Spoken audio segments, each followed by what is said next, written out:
કારણ કે આપણે આપણા ધર્મની રક્ષા નહીં કરતા ને એટલા માટે આ બધું થાય છે. જો તમારા ધર્મની રક્ષા કરશો ને સંતો ભક્તો કહે છે કે ધર્મો રક્ષતી રક્ષતા ને ધર્મો ભક્ષતી ભક્ષતા.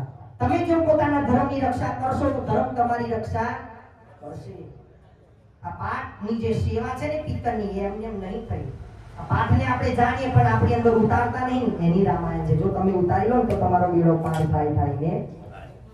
એટલે આ પાઠ તમારે જે માંગવું હોય પરમાત્મા સાક્ષાત છે, તમે માંગી શકો તો તમારું કાર્ય મારો વાલો પૂરો કરશે ને કરશે. એટલે આ એવો પાઠ છે, આ સામાન્ય પાઠ નહીં.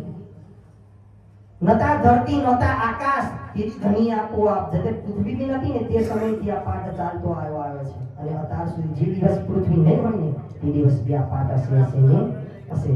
એટલે જેટલું થાય એટલું પરમાત્માની નામની ભક્તિ કરજો, એમાં તમારું કલ્યાણ છે ને છે. બાકી નહીં થતું. આપણે ભજન ચાલુ હોય એની અંદર પોલીસની ગાડી આવી જાય, નહીં આવતી, શું કરવાનું બોલો? શું કરવાનું? હા, એ જોવાનું છે ને. અત્યારે સમય કેવો ચાલે તમે વિચાર કરો. આપણે આપણા ધર્મ અને આપણા ભજનનું કીર્તન કરીએ તો બી પોલીસ વાળા આવી જાય છે. કેવો સમય તમે વિચાર કરો. આપણે અહીં નહીં કરીશું તો હું પાકિસ્તાનમાં જઈને કરવાનું. આપણે બધા જો ઢીલા પડ્યા છે ને આ એનું પરિણામ છે.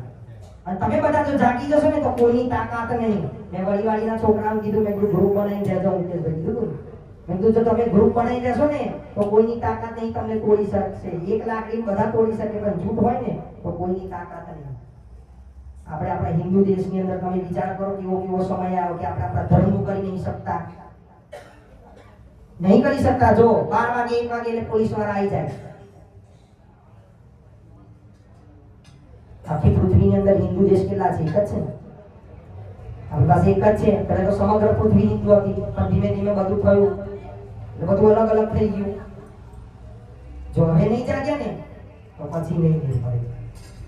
એટલે જીતાવું હોય તો ચેતીને જાજો, પાછળથી પછતાશો રે આજીવનમાં.